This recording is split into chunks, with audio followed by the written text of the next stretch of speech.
जी दोस्तों, स्वागत है आपका मेरे YouTube channel web coding with Ankur में। मैं आपका होस्ट अंकुर आज आप पे लेके आऊँ एक और नई वीडियो में, जिसमें हम आज बात करेंगे HTTP मॉड्यूल के बारे में।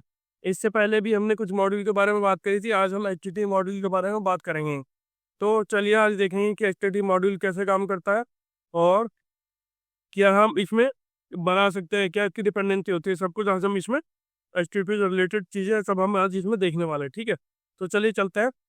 तो आप यहाँ देख सकते हैं कि HTTP मॉड्यूल को समझने से पहले पहले हमें क्लाइंट सर्वर मॉडल समझना पड़ेगा। आप यहाँ देख सकते हैं कि मेरा एक क्लाइंट है राम, और साइड में एक सर्वर आपका चल रहा है। ठीक है, और एक रिक्वेस्ट और रिस्पॉन्स आप देख पा रहे हो।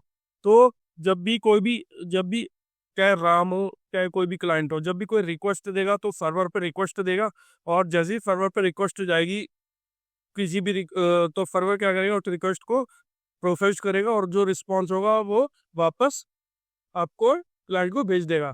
तो जो रिक्वेस्ट और रिस्पॉन्स करने का जो मेथड है ये कैसे बात कर पाएंगे क्लाइंट और सर्वर। तो जो भी प्रोटोकॉल्स होती है तो वो क्या करता है, वो HTTP डिनोट करता है। तो HTTP बताता है कि कैसे तरह का आपका रिक्वेस्ट होगी और कैसा रिस्पॉन्स आपको सर्वर को क्लाइंट के साथ भेजना है। तो ये जो सारे प्रोटोकॉल है कि दोनों क्लाइंट और सर्वर कैसे बात करेंगे, तब डिफाइन होता है हमारे HTTP प्रोटोकॉल में। ठीक है, तो HTTP क्या होता है बेसिकली।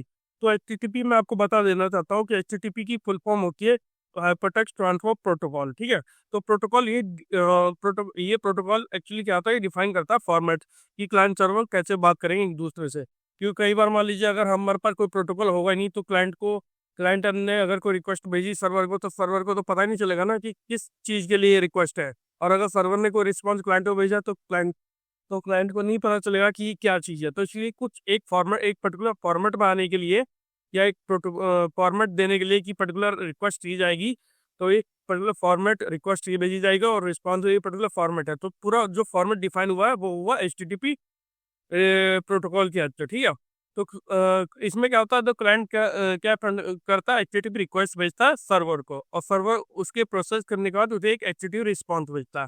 ठीक है, तो जो HTTP है वो एक पूरा का पूरा प्रोटोकॉल है, और जो बताता है कि आपको किस फॉर्मेट में अपनी रिक्वेस्ट भेजनी है और सर्वर को किस फॉर्मेट में उसकी रिक्वेस्ट रिस्पॉन्स क्लाइंट को भेजनी है।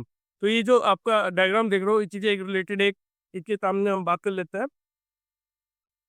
तो आप यहाँ देख सकते हैं कि यहाँ क्लाइंट करवा रहा है, तो उसी के बारे में हम HTTP मॉड्यूल के बारे में ही बात कर लेते हैं। जो क्लाइंट है, तो यहाँ आप देख सकते हैं क्लाइंट क्या होता है, वो यूजुअली ब्राउजर हो सकता है या कोई भी एप्लीकेशन होती है जो कि HTTP रिक्वेस्ट भेजेगी किसको, सर्वर को।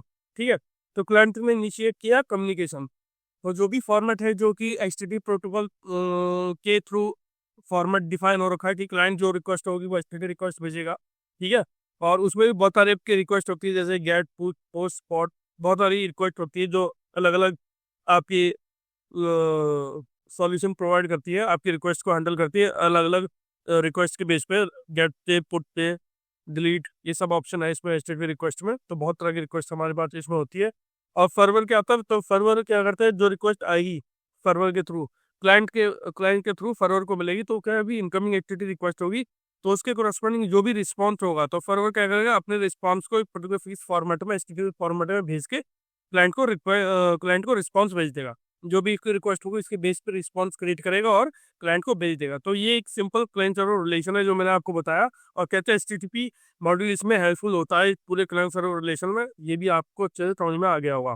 ठीक है, तो अब देखते हैं कि बेसिकली HTTP मॉड्यूल है क्या। ठीक है, तो आप यहाँ देख सकते हैं, तो HTTP मॉड्यूल कहता है एक तरह के नोड.js की कोर मॉड्यूल है। ठीक है, मतलब HTTP मॉड्यूल जो है एक बिल्ट इन नोड.js का मॉड्यूल है जो इनेबल करता है creation of simple server that can listen to request and response. ठीक है, तो HTTP मॉड्यूल की हेल्प से हम नोड.js का खुद का एक सर्वर बना सकते हैं जो कि इनकमिंग रिक्वेस्ट को सुनेगा और उसके कोरस्पॉन्डिंग उसे रिस्पॉन्स भेजेगा। ठीक है, इस मॉड्यूल की हेल्प से जो भी रिक्वेस्ट होती है, जो भी HTTP रिक्वेस्ट होते हैं, हम उसे हैंडल करते हैं, साथ ही हम उनके वेब एप्लीकेशन में बिल्ड कर सकते हैं। अब सॉरी, तो अब बात कर लेते हैं रीजन कि हम क्यों यूज रख रहे हैं। जैसे कि मैंने आपको बताया कि एक तो रीजन यही है कि उसका एक फिक्स प्रोटोकॉल होता है, एक फिक्स फॉर्मेट होता है जिस फॉर्मेट में क्लाइंट और सर्वर बात करेंगे। उसके अलावा भी हमारे पास कई और दूसरे रीजन होते हैं, जैसे कि यहाँ आपको देख सकते हैं, यहाँ मैंने कुछ रीजन डिफाइन किए हैं। पहला रीजन तो ये है कि उसमें हम क्या कर सकते हैं, HTTP मॉड्यूल के आकर हम वेब सर्वर नोड जैसा बिल्ड कर सकते हैं जो कि HTTP रिक्वेस्ट हमारी हैंडल करेगा। ठीक है, दूसरा क्या है कि उसके जो ताकि जो उसकी अंडरलाइन वर्किंग है वेब सर्वर वो भी हम इजीली अंडरस्टैंड कर सकते हैं। जो भी हमारी इनकमिंग रिक्वेस्ट होती तो उसके क्रॉसवर्ड हमें क्या क्या रिस्पॉन्स भेजने हैं वो भी हम इस चीज़ों से देख सकते हैं।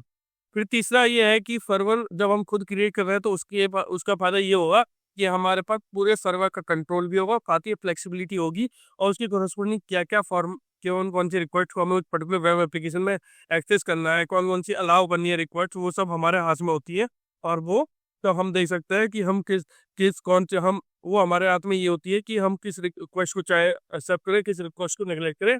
ये सब पूरी कंट्रोल हमारा अपने सर्वर पे होता है, जो कि हम एचटीटीपी मॉड्यूल की हेल्प से नोड.जेएस में बिल्ड करते हैं। ठीक है, तो अब आप एक चीज़ और बता देता हूँ।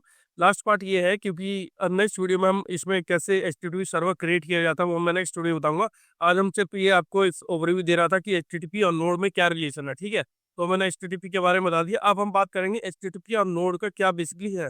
तो मैंने आपको पहले ही बताया कि हम एचटीटीपी मॉड्यूल जो कि एक नोड जे का बिल्ट इन मॉड्यूल है, उसकी हेल्प से हम क्या कर सकते हैं, एक वेब सर्वर क्रिएट कर सकते हैं। ठीक है, तो इसमें क्या होता है, नोड.जेएस क्या होता है, एक्सेस होता है ऑपरेटिंग सिस्टम फंक्शनैलिटी जैसे नेटवर्किंग है। क्योंकि आपको पता है नोड.जेएस जो है एक रन टाइम एनवायरनमेंट प्रोवाइड करता है, उसमें उसकी बात क्या होती है, ऑपरेटिंग सिस्टम की फंक्शनैलिटी होती है जैसे नेटवर्किंग के थ्रू। ठीक है, तो नोड.जेएस क्या होता है, इवेंट लूप करता है और एक सिंक्रोनसली हमारी टास्क रन करता है। ठीक है, उसके और परफेक्ट होता है वेब सर्वर क्रिएट करने का, जो कि लार्ज अमाउंट ऑफ रिक्वेस्ट को हैंडल करता है। ठीक है, तो एक तो फायदा ये होता है नोड.जेएस के बाद कि उसके बाद इवेंट लूप होता है, जो कि एसिंक जो हमारी कॉल आई उसे परफेक्टली हैंडल करता है। साथ ही एक सर्वर क्रिएट करके हम नंबर ऑफ रिक्वेस्ट को या नंबर ऑफ वॉल्यूम जो रिक्वेस्ट हमारे पास सर्वर को आएगी उसमें हम इजीली हैंडल कर पाते हैं with the help of event loop in Node.js. ठीक है, तो तीसरा क्या है, चौथा क्या है, तो नोड.जेएस के क्या था, वो स्टिल रिस्पेक्ट होता है। ठीक है, नोड.जेएस में जो सर्वर हम क्रिएट करेंगे ऐसा नहीं है कि वो कुछ भी बात कर लेगा। ठीक है, जो जो बेसिक क्लाइंट और सर्वर का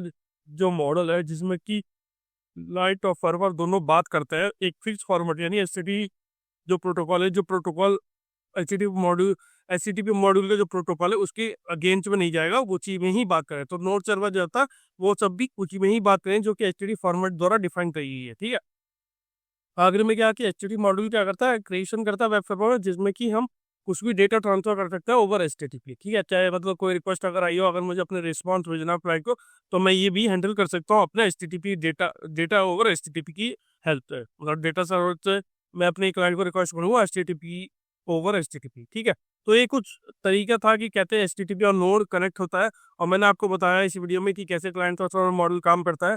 तो नेक्स्ट वीडियो में हम देखेंगे कि हम सर्वर क्रिएट करेंगे और देखेंगे कि कैसे हम नोड.जेएस में अपना खुद का एक सर्वर क्रिएट कर सकते हैं, तो कैसे अपनी रिक्वेस्ट को हैंडल कर सकते हैं।